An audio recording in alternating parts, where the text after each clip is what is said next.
make disciples, teach them, and remember, Jesus is with us. Gospel po ay hindi natin ginawa, hindi natin to inimbento, hindi natin to binayaran. God gave it to us by grace. Gospel we proclaim must be reflected in the life we live. Hindi lahat ng naririnig natin ay katotohanan. Hindi lahat ng magagandang pakinggan ay biblical at hindi lahat ng popular ay tama. Remember, God has entrusted the gospel. So, ano gagawin natin? We have to remain faithful sa Kanya. We have to speak the truth in love. We correct with humility. And we stand firm without becoming proud. Word of God is the standard.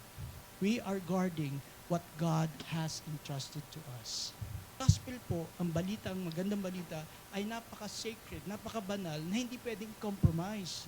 Wisdom is given by the Holy Spirit, yung courage. He gives discernment. Di ba? Lord, natatakot ako eh. Pero susunod ako. Ayan. Lord, hindi ako magaling magsalita. Pero gagamitin mo ako. Yes. Lord, hindi ko alam ang lahat. Pero alam ko kung sino ka sa buhay ko. Di ba? Your life becomes the evidence of the gospel you proclaim. Totoo naman yun eh.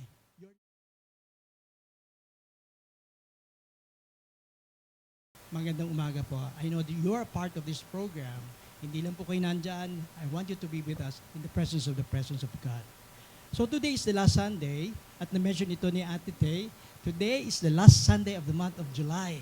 At sabi ko nga, bago natin iwanan itong month of July, gusto ko lang pong balikan natin ng mas maiksi lang. Yung briefly, we're going to look back yung ating pong pinag-usapan for the past 2 weeks. Hindi ito classroom review, hindi ko kayo bibigyan ng test. Gusto ko lang pong maalala kung ano yung ipinagkatiwala sa atin ng Diyos. So our theme for the whole month has been faithful stewards of God's grace. Galing po yan sa 1 Peter 4, tama ba? Yeah, 1 Peter 4:10. Bilang mabubuting pinuno ng iba't ibang kaloob ng Diyos, gamitin ninyo ang kakayahang tinanggap ninyo sa ikikinabang ng lahat. That's 1 Peter 4:10.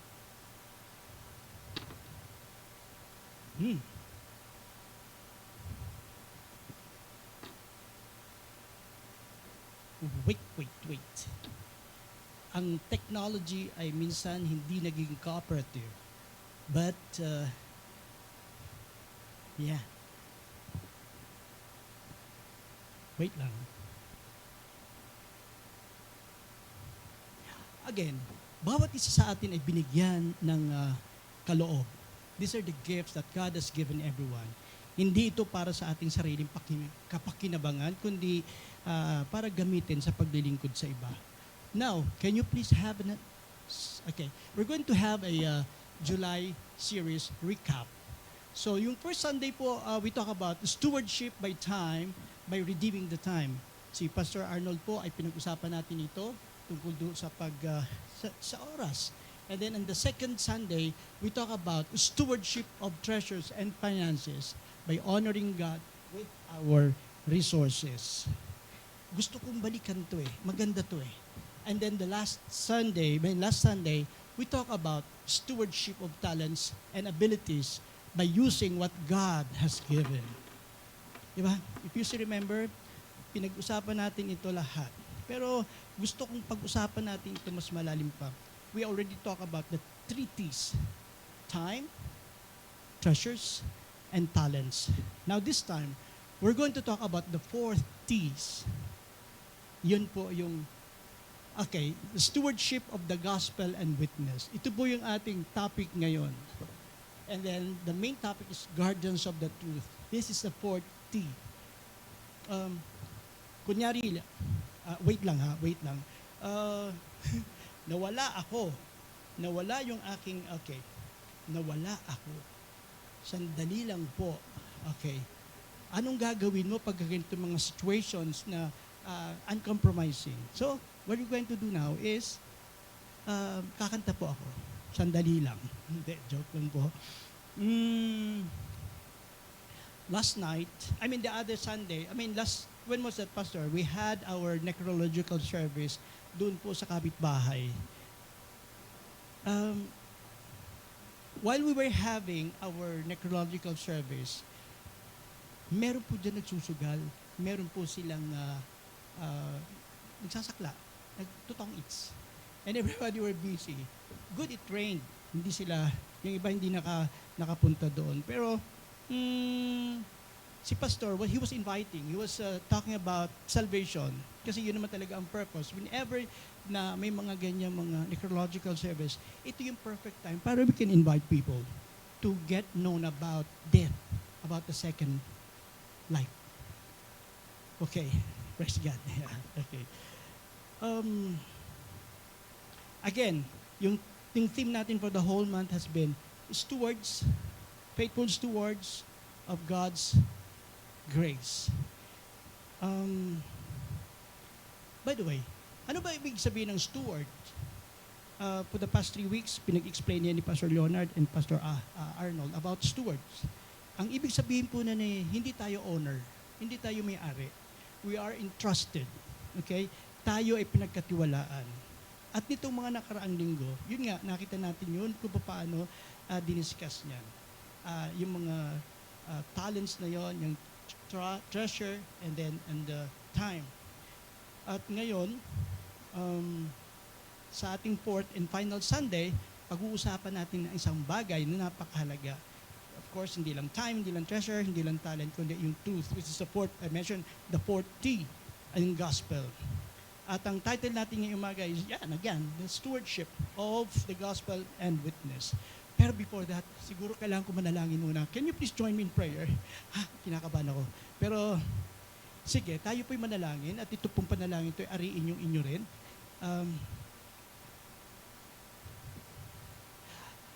Hallelujah.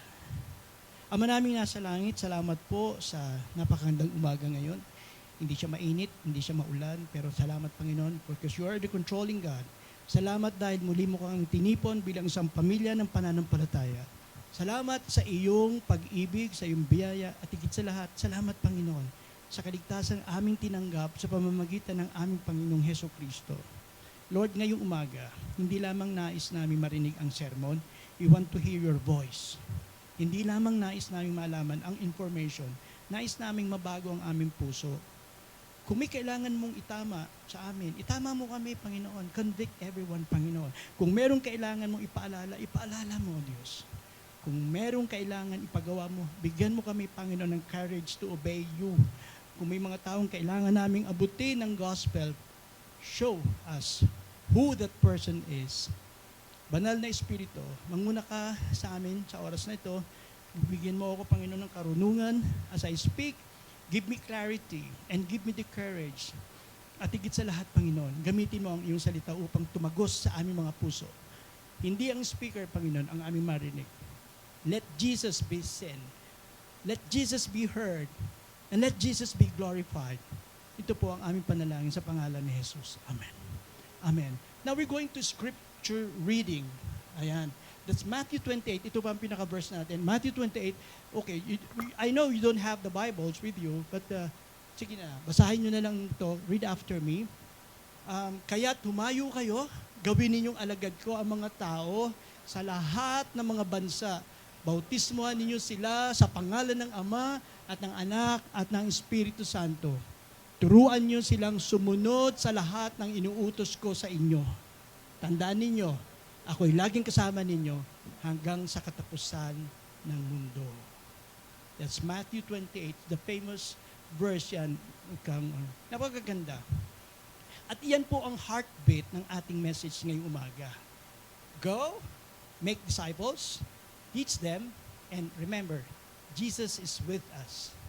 Okay, point number 1, the gospel is a sacred trust. Ang gospel po, ang mabuting balita ay isang sacred, isang banal na pagtitiwala.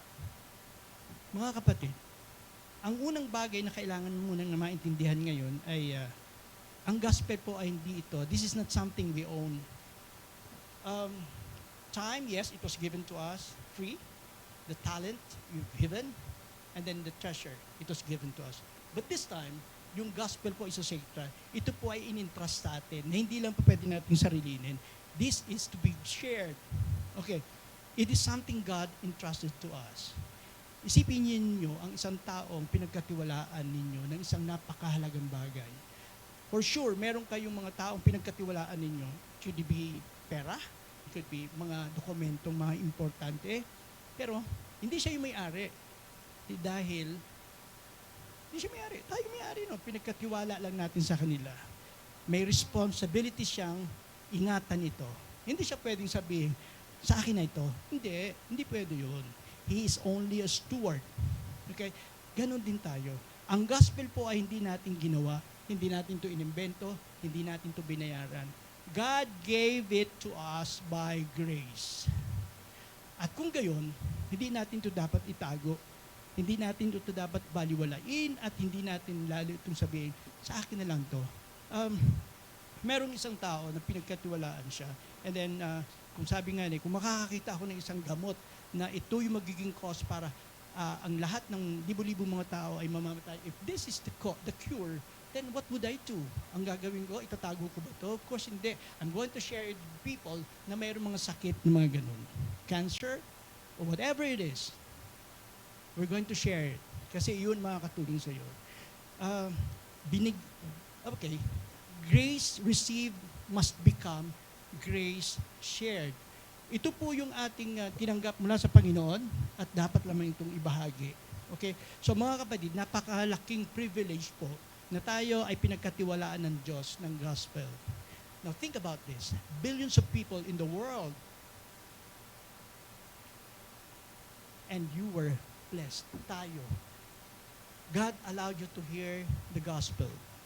God allowed you to know Christ. And God allowed you to experience His grace.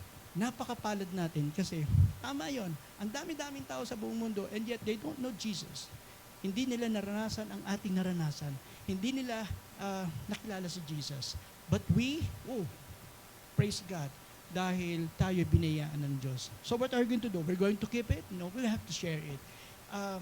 And sabi nga ni Jesus, He wants us to become part of bringing that same message to others. Hindi tayo worthy dahil perfect tayo. Diba? Hindi naman tayo perfect. But God entrusted this because God is gracious. Kaya ang tamang response ay hindi yung pride. Sasabihin mo, well, ligtas na ako eh. No, it shouldn't be. Ang tamang response doon ay, Lord, thank you for trusting me. Use me. Point number 2. We guard the truth by living it. Iniingatan natin ang katotohanan sa pamamagitan ng pamumuhay nito. Yun mga kapatid, hindi sapat yung alam natin ng gospel. Pero I doubt that most of it, hindi naman lahat dito ay alam ang gospel. May tinanong ako, what is the gospel? I don't know. Maybe, kailangan malaman nga natin ito. And this is a must for every Christians na dapat natin malaman. We must live the truth by living it. We must live the gospel. Because sometimes, our life speaks louder than our voice. Meaning, minsan sasabihin, I love Jesus. Pero kung galit kayo sa iba, may problema. Maaari natin sabihin, Jesus forgave me. Pero hindi tayo marunong magpatawad. Maaari sabihin, God is gracious. Pero wala naman tayong grace sa ibang tao. May problema. So the gospel we proclaim must be reflected in the life we live. Remember, people are reading you. Tayo, binabasa tayo ng mga kapitbahay. We have heard about this. Binabasa tayo ng mga kapitbahay natin. Christian yan. Okay, Christian pala siya. Hindi halata. So, we are not perfect, pero dapat mayroong transformation. Ito yung transformation from glory to glory, kasi nga, we have heard about the word. Dapat mayroong pagbabago, mayroong humility, mayroong integrity. Yung integrity, bro, yung sinasabi na kahit wala nakakita, ginagawa mo pa rin ng tama. And God is being, natutuwa ang Panginoon. Dapat may compassion. Dapat mayroong forgiveness. Mayroong pag-ibig. Again, pag nakita tayo ng tao, ang buhay natin, sana masasabi na, there's something different about this person. Kakaiba siya. At kapag tinanong nila, uy, what makes you different? Ang sasabihin lang natin because it is Jesus. Jesus. So mga kapatid, our life must point people to Christ. Diba? Hindi sa atin. Point number 3, guard the truth against false teaching. Okay, ingatan natin ang katotohanan laban sa maling katuruan. Mga kapatid, kung tayo ay guardians of the truth, remember, we are guardians of the truth. Believer, tumanggap sa Panginoon ng kaligtasan, tayo ay mananampalataya and we are considered as believers. Okay? So, dapat kasama tayo dun sa group na nag-share ng Gospels.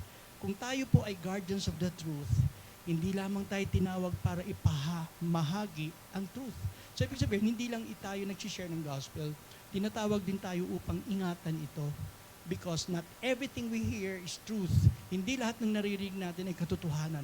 Hindi lahat ng magagandang pakinggan ay biblical. At hindi lahat ng popular ay tama. Diba? So, hindi lahat ng gumagamit ng pangalan ng Diyos ay tunay na nagtuturo ng Word of God. Kaya nga, di ba sinabi ni Paul kay Timothy, hey Timothy, ipangaral mo ang salita, maging handa ka sa mga kapanahunan at sa di kapanahunan. Hindi niya sinabi, hey Timothy, sabihin mo doon kung anong gusto marinig ng tao. Hindi ganun ang kanyang utos Ang sabi niya, preach the word. So mga kapatid, minsan ang truth ay uncomfortable. I remember, ang isa palang oyster, na pagka nagbuka siya at merong pumasok doon na entity, nagiging uncomfortable ang oyster. Ang ginagawa niya, binabalutan niya ito, nagsisikret siya ng mga liquid para balutin ito. And at the same, hanggang sa tagal ng panahon, nagiging siyang pearl. So that is a foreign entity na pumapasok sa kanya. Well, ganun ang salita ng Diyos. Ang katotohanan ay uncomfortable, minsan masakit, minsan hinahamon sa lifestyle natin. Kung ang lifestyle natin bilang mga Christians ay hindi akma dun sa inuutos ng Panginoon, may problema. Pero ang trabaho ng faithful servant ay hindi sabihin ang gusto ng tao. Again, ang trabaho ng faithful servant ay hindi sabihin ang gusto ng tao. Our responsibility is to remain faithful to what God has entrusted to us. Yun ang ating responsibility. Yun ang ating accountability to remain faithful to what God has entrusted to us. Remember, God has entrusted the gospel. So, anong gagawin natin? We have to remain faithful sa Kanya. Alam mo, maraming voices ngayon.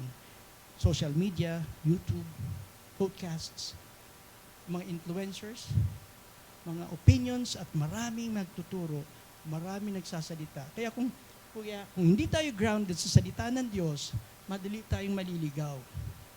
I'm proud to tell you this, that sa men's ministry, we have this 2 Colossians 4:7. That's ground. 2:7. 2 Colossians 2:7, yeah. That is the 1 year naming theme na ito, na kinakailangan talaga, grounded tayo sa salita ng Diyos. And unfortunately, papunta pa lang kami doon. So, the standard is not our feelings. Sasabihin mo na, well, I feel this way. Pero hindi ibig sabihin, yun ang tama. Ang sinasabi mo, ito yung kultura namin dito sa atin Ito yung kultura na dapat sundin. No? Well, the standard is not popularity. Kasi siya popular siya. May influence siya kayo. Pero we don't believe. The standard is God's word. Ito yung pamantayan natin, ang salita ng Diyos. Okay? So, bilang guardians ng truth, hindi ibig sabihin, magiging harsh tayo. Kadalasan bro, pastor, pagka mayroong mga ibang mga sekta na or ibang group na nakikipag-debate, the word should not be refuted. Kasi ang ibig sabihin, we have to speak the truth in love. We correct with humility. And we stand firm without becoming proud. The standard is God's word. Kung nasaan man kayo, kung saan man kayo namumuhay, so laging ganon, standard natin ang salita ng Diyos. We are not defending our personal opinion. Nasabi, hindi kasi ito yung opinion ko Now this is what I want. No. The Word of God is the standard. We are guarding what God has entrusted to us. So the gospel is too sacred to compromise. I'd like to stand on this. Ang gospel po, ang balita, ang magandang balita, ay napaka-sacred, napaka-banal, na hindi pwedeng compromise. Hindi po pwedeng i-twist. Sabi nga ni you can bend the law. No, it's not. The gospel is too sacred to compromise. At ang souls ng tao, the souls of people are too valuable for us to remain silent. Kung tayo po ay mananahimik lamang at ang daming tao dyan na nangangailangan ng salita ng Diyos, of course, God values so much about the soul of man. Minahal tayo ng Diyos even before the world created. Even the world was created, He loved us already. Di ba? And then pinanganak tayo isang araw sa mundong ito at ganun lang, mawawala lang tayo at papakinabangan lang tayo ng kung sino. Of course, God loves us so much. And then of course, God gave Jesus. So napaka-valuable sa Panginoon ang kaluluwa ng isang tao. So the Great Commission, point 4 please. The Great Commission is every believer's responsibility. Hala, ang dakilang tagubilin ay pananagutan ng bawat mananampalataya. Kanina sinabi ko sa inyo, ang bawat isa sa atin ay mananampalataya kasi we believe that God has saved us. Ito ang gusto kong tumimo sa ating mga puso. This one. The Great Commission is not only for pastors. Hindi lang po ito sa mga missionaries, sa mga Bible teachers, hindi lang po ito sa mga evangelists. Hindi lamang po ito sa amin. Okay? It is for every believer. Again, if you are a believer, kasama ka dito. Ang sabi ni Jesus, go. Hindi niya sinabi, go when you become an expert. Hindi niya sinabi yon. Hindi niya sinabing, go pag confident ka na. Go pag alam mo na yung mga salita ng Diyos. Go pag memorize mo ng mga memory verse. Hindi. Ang sinabi niya, go. Minsan sasabihin natin, hindi naman ako preacher eh. Hindi naman ako magaling magsalita. Hindi ko alaman lahat. Baka hindi ko masagot ang mga tanong nila. Baka ma-reject ako eh. Puro baka. Di ba? Pero mga kapatid, you don't have to know everything to tell about. You don't have to know everything to tell someone what Jesus has done for you. Hindi mo kinakailangan yan eh. Sasabihin mo lang sa kanya na, hey, may testimony ko. Meron akong kwento sa iyo tungkol kay Jesus. So, lahat naman tayo meron mga testimonies eh. Balikan ninyo mamaya. Isipin ninyo ngayon kung sino yung mga tao nag-share sa inyo ng gospel. So, sino nag-invite sa inyo rito at paano kayo lumago sa Panginoon. We have our own story of grace. We have a story of God's faithfulness. And you have the gospel. Meron tayong salita ng Diyos. Baton, please. Okay. The baton. The baton illustration. Nakita nyo kanina, isang stop lang yan. Yan, that's it. Passing the baton. You see, sa mga Olympics, makikita natin to, and even some relays. Uy, Ateneo yan. Saan yan? Okay. This one, makikita mo sila dito, no? Isipin nyo ito. Mayroong isang runner, hawak niya ang baton, tumatakbo siya, pero hindi niya pag-aari ang baton, he is carrying it for the race. Kasi they were given na, okay, normally sa loob ng circle, ng oval, meron dyan mga, let's say, 3 or 4 men na who belongs to one team, may mga team siya, and nagagawin nila, we're going to run, ipapasa mo sa kanya, and then tatakbo siya, ipapasa sa isa, tatakbo naman hanggang sa paunahan sila. Yun ang marathon nila. Pero, hindi niya pag-aari ang baton. Hindi niya pwedeng i-keep ito. Kahit sabihin mong gold dyan, no. That is for the race. Darating ang panahon na kinakailangan niyang ipasa ito sa next runner. Hindi niya maaring sabihin, na akin na to, maganda tong baton. Pinaghirapan kong hawakan to. Hindi ko to ipapasa. So kapag ginawa niya yon, the race stops with him. Ganon din ang gospel, ang magandang balita. Someone passed the baton or someone passed the gospel to us. May nag-share, di ba? May nag-share. Sino dito nag-share lagi sa ating church? At meron din nagpipray. May nagtsatsaga. At may nagkaroon ng courage. Ang sabi, tungkol kay Jesus. Salamat doon sa mga taong nag-i-invite, nagdadala rito ng mga kaibigan, kapatid nila. Sinasama nila ito. And then, of course, if you cannot share the gospel, then let somebody do it for you. Kaya nga, meron tayong mga training dito sa ating evangelism program. I remember, meron akong kamag-anak who'd been praying for me for 10 years. Sabi nila, when she knew about my conversion into a Christian, natuwa sila. Sabi sa akin, hey pinsan, we've been praying for you for 10 years. Kasi I know you're a Catholic, and then nasa seminary ka purihin ang Panginoon dahil you are now a member of our family now. Imagine kung wala pa nag-pray sa akin, then nandun ako sa ibang lugar. No offense meant to Catholics. Meron. May nagsabi sa atin tungkol kay Jesus. May nagkaroon ng courage. Kung wala pong ganun mga tao na magbiging encouragement sa atin, sa bawat isa, sayang. At dahil may isang taong naging faithful, narinig natin ang gospel. Kaya isipin natin, what if that person had stopped? O nga no, kung yung taong yun ay tumigil at hindi siya nag-effort or hindi siya nag-effort na mag-share ng gospel, nasaan ako? Maybe, what if sinabi niya, sorry, busy ako Okay, nahiya ako. Natatakot ako mag-share kasi pwede ba bukas na lang? Mga ganon. Would you have heard? Maririnig ba natin ang salita ng Diyos kung meron mga taong na hindi nag-effort, na hindi bumigay sa kanilang oras na sharean ko to, hindi niya ba naisip na mahal kita kaya gusto kitang maligtas din? Sa families, sa mga pamilya natin, I know marami pa mga members ng ating families ang wala pang relasyon kay Jesus. Mamaya, usapan natin. Mga kapatid, hindi natin alam kung sino ang maaring maligtas sa pamamagitan ng isang simpleng testimony. Di ba? Nagtitestify ka. Sa pakikinig niya ng isang testimony mo, narinig niya, ang ganda nun Gusto ko rin maging ganun. Hindi natin alam kung sino ang maaring bumalik sa Diyos dahil sa isang invitation.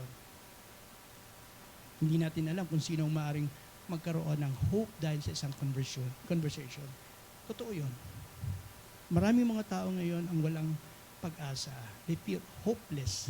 Pero salamat sa Panginoon dahil I know you have friends or you nakausap yung tao and then nagkaroon sila ng hope dahil dyan sa salita ng Panginoon. Hindi natin alam kung anong gagawin ng Diyos sa isang simpleng may gusto akong ibahagi sa iyo, kapatid, tungkol kay Jesus. Meron akong gustong ibahagi sa iyo tungkol kay Jesus. Ano yun? Yan. You begin to start talking. Sige po, can I have another slide? Point 5. We do not guard the gospel alone. He works in the heart of the person we are reaching. Okay, parang ganito yan Hindi natin iniingatan ang ebanghelyo na mag-isa lang tayo. Minsan sasabihin natin, Pastor, gusto ko mag-share, pero natatakot ako Hindi ako magaling magsalita. Hindi naman ako, baka hindi ako tanggapin, Pastor. Nahiya ako Hindi ako maalam dyan. So mga kapatid, I understand that. Meron tayong mga inadequacy. Meron tayong mga qualms sa ating mga sarili. But remember this. Hindi tayo pinadala ng Diyos ng mag-isa. The Holy Spirit is with us. The moment we accepted Jesus in our hearts, automatic yun, di ba? The Holy Spirit is in us. So, yun man ang promise niya doon, Read that one. Nandyan siya. And sabi niya, and I will be with you, Lord, until the end of the world.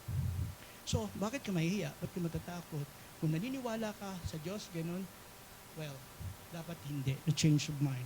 So, the wisdom is given by the Holy Spirit, yung courage. He gives discernment. Di ba? Nadidiscern mo kaagad na itong tao ito may problema to. Last night, meron na kaming nakita isang tao na-discern ko that is a problem. Marami. Mabigat ang problema niya. Nakangiti siya pero I know something's very heavy in his heart. So, let's talk about that. Na-encourage siya. And then, the Holy Spirit also gives boldness. Di ba? May isang taong tatalunan ng he will jump the river. Nakita mo, hey, can I help you? of course, ikaw yung ginagamit ng Panginoon.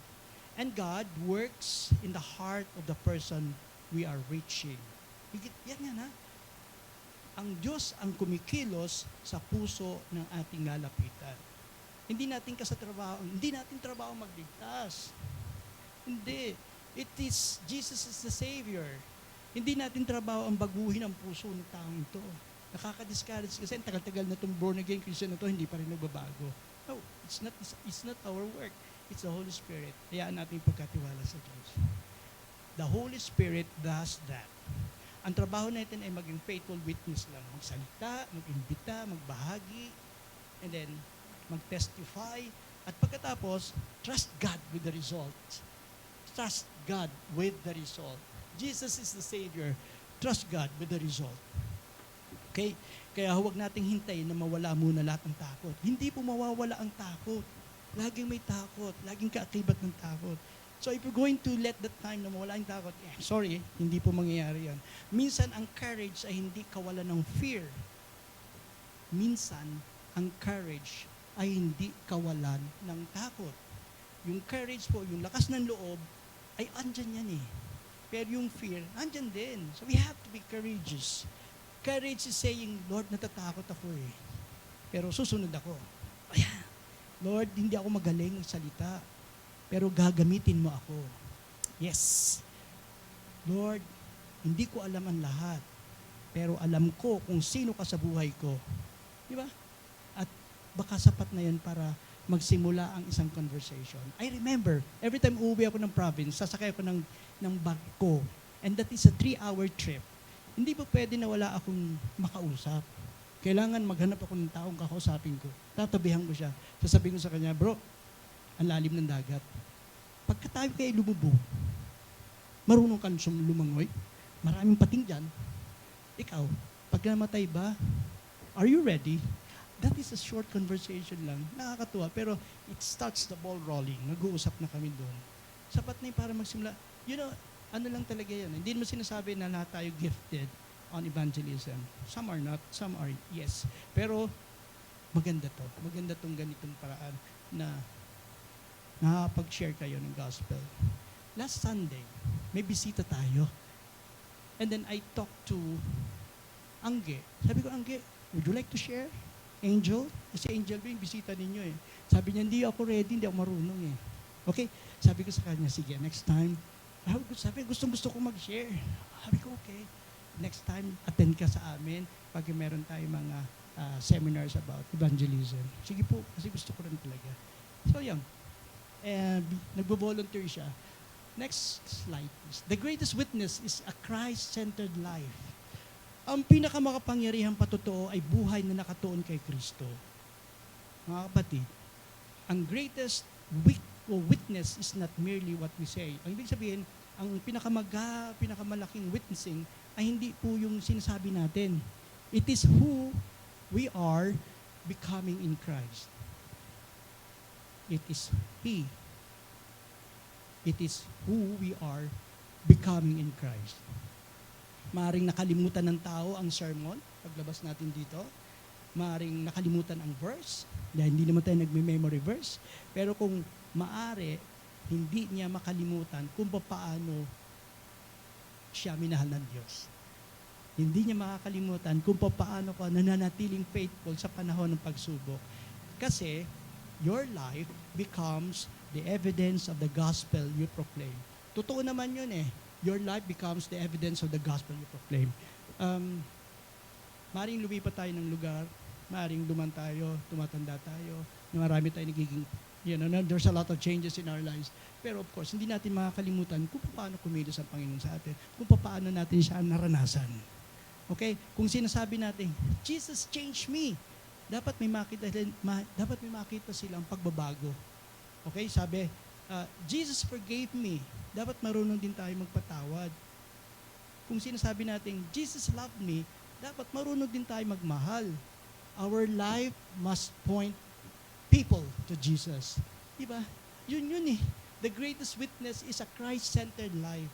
Sorry to tell you this, but ang daming mga Christians, I don't know, ang daming Christians na it seems na hindi naman walang pagbabago eh. Okay, I like to have a personal testimony. Malapit ng 12:00, pero personal testimony. Just bear with me. Meron isang pastor na lumapit sa akin. I was in the school. Sabi, "Sir, pwede ba tayong mag-Bible study?" Sabi ko, "Do I know you?" Ako po, kasama niyo sa school. Sabi ko, "Okay." Sabi ko, "Where? When?" Sabi ganun. And then, finally, punta siya sa bahay. Kasama niya isang estudyante. And then, we welcome him. Okay. Then, may resistance eh. Catholic ako eh, dati. And then, he introduced me. He introduced Jesus. Nagkaroon kami ng Bible study. Siguro after 6 sessions, tumanggap ako sa Panginoon. And it's all started na lahat na yon. That was 1999. What about kung hindi ko siya pinatuloy? What about kung hindi ko siya in-entertain? Di nasaan ako? What if that person had stopped? Where would I be today?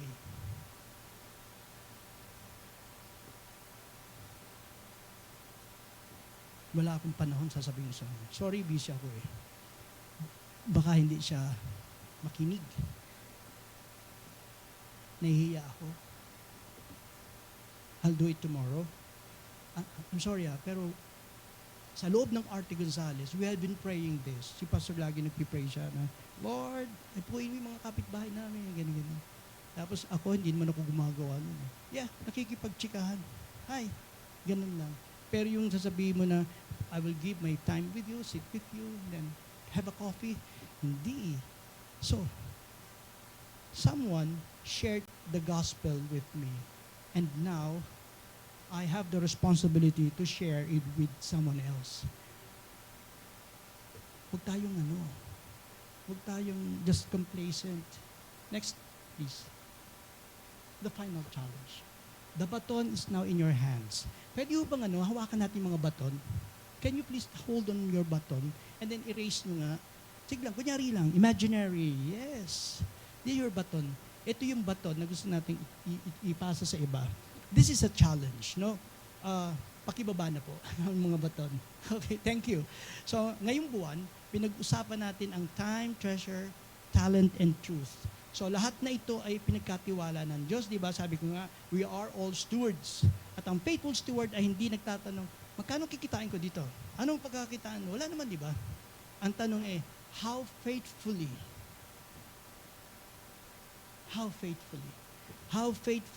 can I use what God has entrusted to me? Magiging faithful ba ako yung nagkatiwala sa akin ng Diyos, or just let it be? Pagtanda ko na, sa kanila siguro. Kasi pagdating ng gospel, huwag natin sabihin, "Lord, sa akin na lang to. Lord, use me." I think that is the right word. Lord, use me. May nag-share sa atin. May nag-pray sa atin. May nagtiyaga para makarating sa atin ang gospel. At ngayon, the baton is in your hands. Hindi natin alam kung gaano katagal ang race natin. Hindi natin alam kung kailan tayo mabubuhay. Diba? There's always time. Kaya nga sabi dun sa unang topic natin, the stewardship of time. Hindi mo alam kung kailan ka nandito sa mundo. Hindi natin alam kung gaano katagal ang race. Kung kailan katagal tayo dito mamumuhay. Hindi natin alam kung gaano karaming pagkakataon ang ibibigay pa sa atin. Pero habang hawak natin ang baton, we must run faithfully. All of us are runners. Diba? At kapag dumating ang pagkakataon, ipasa natin. Hindi natin dapat sarilinin. So the question is, who will hear the gospel? Who will hear the gospel through you? Sino? Pamilya mo? Kaibigan? Kapitbahay? Katrabaho? Sino ang taong matagal mo nang gustong kausapin tungkol kay Jesus? At ngayon, very personal ang tanong ko. Kung hindi ikaw, sino? Sino? Sino ang babahaginan mo ng salita ng Diyos? Kung hindi ngayon, kailan? Kung hindi tayo, sino ang gagamitin ng Diyos? Kaya please, ang sabi dito, yung final appeal ko is, guard the truth, live the truth, and share the truth. Mga kapatid, hindi tayo tinawag ng Diyos para maging spectators lang. Alam mo yun, spectators lang, dun sa arena, dun sa room, Maraming mga spectators. Naglalaban yung mga gladiators dyan. You are just spectators. Titingnan mo kung sino mamamatay dyan. Sino mapuputulan ng ulo. Sinong ililibing dyan ng buhay. You are just merely. Hindi tayo ganon. Hindi lamang tayo tinawag para maupo lamang. Di ba? Hindi tayo tinawag para tumanggap lamang. We have received grace and now we must be a sharer of that grace. Share the gospel. We have received the truth. Guard the truth. Hindi lahat sa atin ay mangangaral dito sa pulpit. Pero lahat tayo ay maaaring maging witness, maging saksi. Lahat tayo ay maaaring mag-pray, lahat tayo maaaring mag-invite. Nakakalungkot, no? There are empty chairs na nandito sa atin. And we've been here for 15 years. So, talaga po, kung hindi tayo kikilos, so, pray for the Lord of the harvest that He will send harvesters. Okay. So, lahat tayo ay maaaring mag-share ng testimony. Lahat tayo ay maaaring magsabi, gusto kong ibahagi sa iyo tungkol kay Kristo. You know, this is very important, no? Lahat tayo mayroong mga istorya kung paano tayo nakakilala sa Panginoon. At kung sino tayo dati. Di ba? Galing tayo sa pusali. Di ba marurumi tayo? And then God was so gracious and He pick up, nilagay tayo hinugasan. Pero parang yung baboy, natural sa kanya ang maging, mamumuhay talaga siya sa putikan. Aalis na naman to, huhugasan, papabanguhan, lalagyan ng ribbon, gagawing pet. Papasok sa kwarto, baboy. Babalik na naman siya ulit doon. So we're not that. We are perfect. We are persons. Ang sabi dito, small things lang naman yan Huwag mong maliitin ang isang maliit na act of obedience. We do not know what God can do with your obedience. Di ba? Hindi mo alam kung sino ang maaabot ng iyong pagsunod. Susunod ako. Yes, Lord, I will share the gospel. Sumunod ka. And then di mo alam, yung sineran mong yon ay nag-flourish siya. Maraming ganyan, mga sikat na mga sa States, no? Maraming ganyan malalaking tao, like Billy Graham, etc., etc. Sila ay mga ordinaryong people lang. When God used a person and then share the gospel, ang laki ng impact sa Christian world. Hindi mo rin alam kung sino ang magbabago. Meron tayong isang gustong mag-church dito sa atin. Isa siyang drug addict. Natatakot tayo, baka pag na-infiltrate tayo, baka gawin mo. Pero hindi He needs Jesus. He needs Christ. Hindi mo alam kung hanggang saan aabot ang isang simpleng salita ng katotohanan. And don't underestimate the gospel. And don't underestimate your testimony. Marami nakaka-bless sa buhay ninyo. Kung paano kayo. Ako minsan natutuwa ako sa aming D-group. Pag nagkukwentuhan sila tungkol sa kanilang mga maruruming buhay. Sabi ko, grabe, no? But God is so gracious, binago siya. It's because of the Word. So, final declaration. Ang sabi rito, Lord, make me a faithful steward of your gospel. Kung ito po ang desire ng puso ninyo, sabihin natin ito sa Panginoon. Lord, I am your steward. Sabihin nga natin to, Lord, I am your steward. What you have entrusted to me, I will not waste.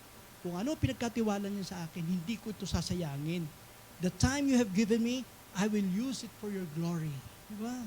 Natutuwa ako sa mga kabataan because they had been really giving their life, their talents, and their time, leading us into a worship. Napakaganda. So the resources you have given me, I will honor with them. Ito yung diniscuss ni Pastor Leonel. Yung resources natin, it's not for us. It's for the glory of God. The talents you have given me, I will use them to serve you. Di ba? At higit sa lahat, the gospel you have entrusted to me, I will faithfully guard and faithfully share. Sabi mo, use me, Lord. Send me, Lord. Make me a faithful guardian of your truth. So baton. Ang baton ay nasa inyong mga kamay, mga kapatid. Hindi ko nais na umuwi tayo na sermon lamang ang narinig natin. Paglabas natin sa pintuang ito, may dala tayong commitment. Someone needs to be here. Meron tao na nangangailangan na makarinig. So this is a challenge for us. Yes, challenge to us. Kailangan nila ng grace. Kailangan nila ng biyaya. Kailangan nila ng katotohanan. Kailangan nila si Jesus. At baka ikaw yung pinadala ng Diyos, di ba? Hindi natin alam. Kaya bago tayo manalangin, isipin mo ang isang pangalan, isang tao. Sige nga, can you think of that person? Isang person na gusto nating ipanalangin now para lapitan natin siya or ipag-pray natin. Yung unbeliever. Can you nga, 1 minute lang, please. Think of that person. Who is that person that you're going to pray for now? My God, I like to pray for my neighbor. I like to pray for Christians.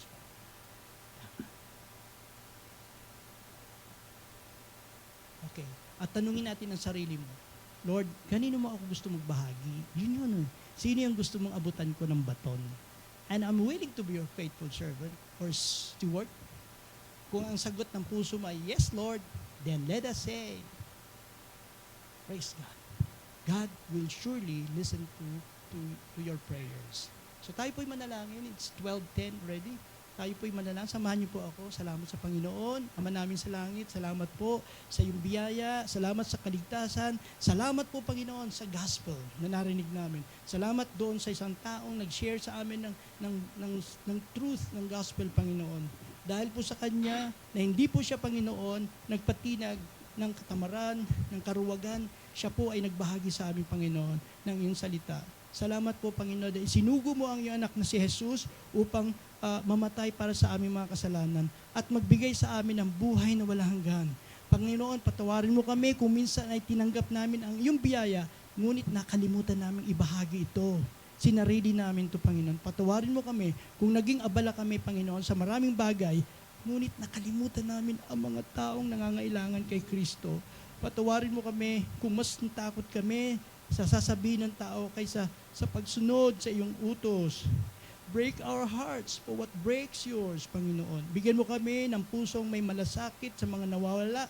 Bigyan mo kami ng courage, ng boldness, at gamitin mo kaming bilang mga instrumento ng iyong biyaya.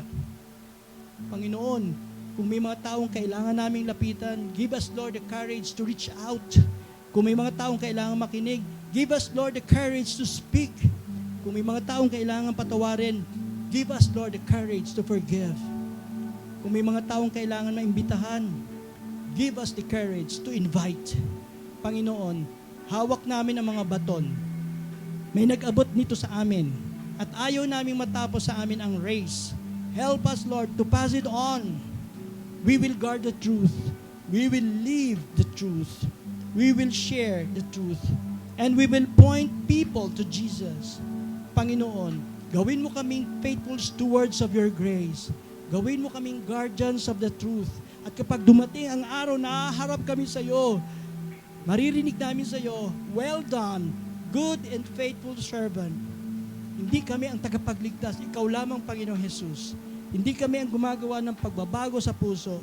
Ikaw ang kumikilos. Hindi kami ang dapat manuwalhati. Ikaw lamang. Lahat ng papuri, karangalan at kaluwalhatian ay binabalik namin sa iyo. Sole Deo Gloria. Sa pangalan ni Jesus. Amen.